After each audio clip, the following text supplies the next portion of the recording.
Peace. I'm dead heat. Where's my music at?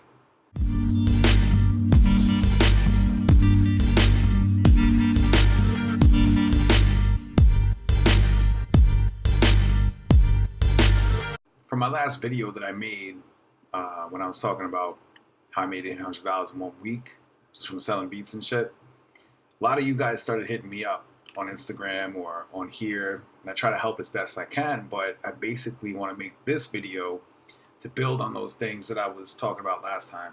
So if you're doing those 5 things that I mentioned in the last video, then that's a great foundation on where to start. First point I wanted to get into is don't squander your time. And that means a lot of different things, but it also means only one thing. All right, you got to cut out a certain thing that you do every week in order to do music a little bit more. And if you do that repeatedly, like, you can reach your 10,000 hours of mastery a lot faster if you make certain sacrifices. So this is kind of like don't squander your time is also about sacrificing a little bit. I recently had someone ask me if I could sample a melody that they play out on piano. And I was like, yeah, I could do that, but that's kind of like custom beat territory. And for me, if I'm going to do a custom beat, I'm going to charge you a little bit. But they're taking me away from what I want to do for like an hour or two to basically make this beat for them. So I was like, hey, man, just throw me like, a couple of bucks. And I'll see what I can come up with. I'll send it to you if you like it. We'll talk about an exclusive. We'll talk about, prices further. And someone that I've been talking to for a long time and that I trust. So, I have no problem sending a beat or two over because I know if they use it, they're going to fucking pay me. And it's been the case with most of the people that I talk to. I haven't really had an incident where someone's just taken my beat and been like, all right, fuck you, I'm going to take it and not talk to you ever again. People don't want to burn those bridges, I don't think. But if I do come across it, I'll let you know. So the second point I'm trying to make is to set small goals for yourself daily. And that's what I do. Every night before I fucking go to sleep, at some point, I'll make a fucking list of things that I want to get accomplished for the next day. And I'll get them done. If I don't get them done, then make the list for the next day until I get them done. If you have a big goal, basically work towards it with small goals. Set small goals for yourself, and you'll see once you get the macro management on point, you're like, all right, I got a big goal. And then you start understanding the micromanagement of that. Like, all right, how am I going to reach that? Let's say I want to get 1,000 views on YouTube, right, with my next video. All right, well, here's the small goals that I have to set for myself. I have to find a cameraman. I have to figure out how I'm going to shoot the video. I have to concept it. I have to write the script if there's going to be any talking. I have to fucking pick scenery, pick a background, et cetera, et cetera. And then you have to think about the logistics of promotion and marketing, how you're going to get across to that many people, et cetera, et cetera. There's a lot of small goals that go into a big goal.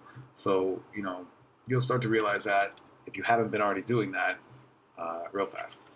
A lot of you guys have been asking me how I communicate and interact with people. I mean, I look at my structure like this, because everyone's unique. You got to feel someone out when you're talking to them. It's like, oh, all right. It's like a poker game, And every time someone gets a card, you got to feel them out and be like, all right, well, what did you get? You're still betting. All right. You're not betting. Well, what's going on with your hand and shit? Sometimes I'll go after a larger artist with a bigger following and try to befriend them a little bit. Try to get in their inbox and then get their email from them. And, I've been very successful in that regard because a lot of the people that I follow are in the same genre because I was a fan of that genre before I started making beats and shit. Maybe tell them a story, like an anecdote of like, hey, this is a song that like helped me get through this period of time or whatever. But you got to keep it short. Like, I don't know if that's the right time to drop that. But again, every situation is different. That's why there's no fucking formula that I can give you. There's nothing like that. I want to move on to my next point, which is be a sponge. Yeah, be a sponge. Understand that you have everything to absorb. No matter what level you're at, you could be making $10,000, $100,000 a month, whatever the fuck. Gotta understand that there's always room for improvement, and there's people who offer unique perspectives on that. And you should never shut someone down when they're trying to talk to you about something. for many different reasons. I mean, that's basically the one-on-one in networking right there. But yeah, just be a sponge, soak up everything you can. If you know someone is like, yo, hey man, I like this beat. Why don't you come to the studio with me or something? Like, yeah, all right, cool. I'll go to the studio. And like maybe one of the engineers will teach you something that you never knew before then, like New York style drum compression or fucking whatever it is. Yeah, I think that sums it up pretty much. The next point I want to make is find a mentor. Maybe find a mentor. Like that could lead to a mentorship. If this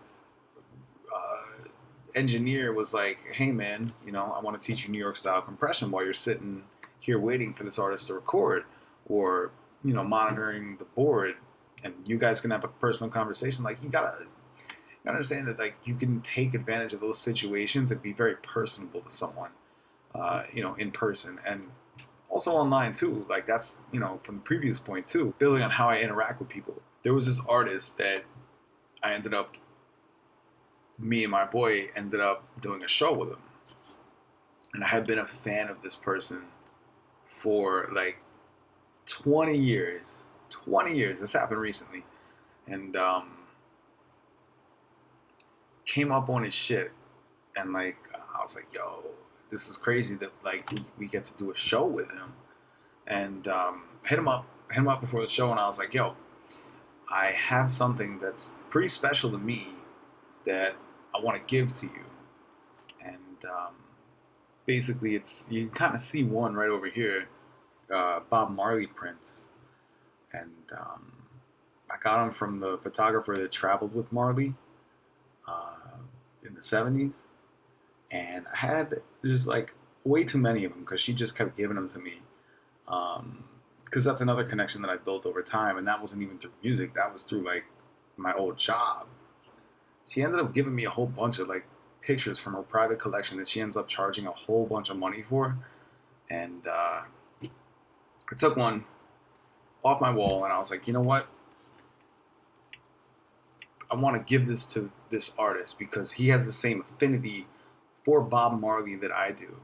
And I know that because I was bumping his record right before, like I hit him up maybe the day before, and I was like, yo, I got this idea. And I was thinking creatively. You got to think outside the box.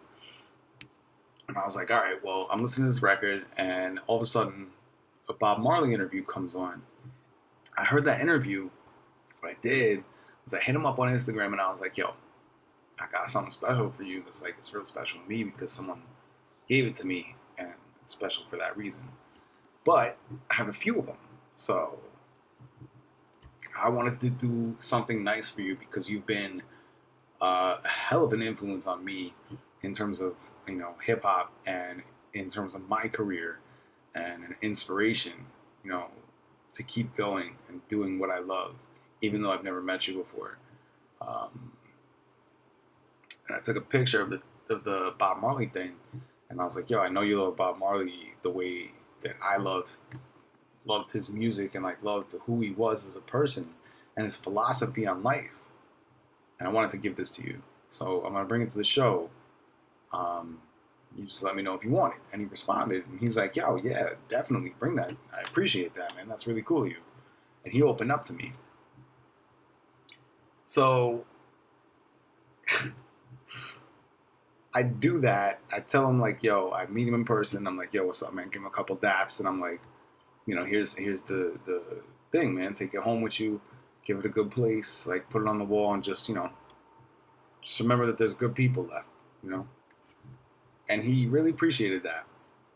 I'm on eBay, and I'm selling a couple things from, this is a portion of my record collection. I have a couple rare records, and, I put a couple on eBay, and it turns out that this artist ended up buying one of my records on eBay. And I was like, wait a minute.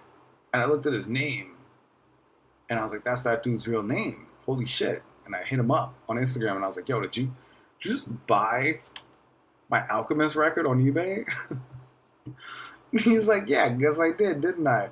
Yo, it cemented the fucking relationship between him and I. And now he's following me on Instagram. He doesn't follow anybody, that's like outside of his crew and shit.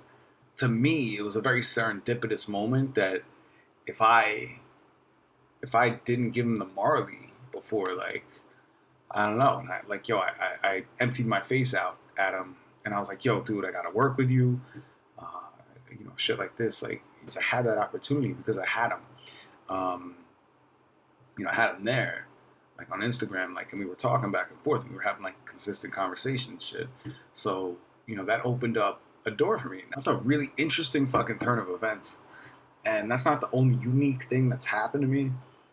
Just from fucking trying to get out there and try to like get in, like with good people, with good artists that I know that I will resonate with, artists that I know that their fans would resonate with me, and yeah, that was this crazy fucking moment.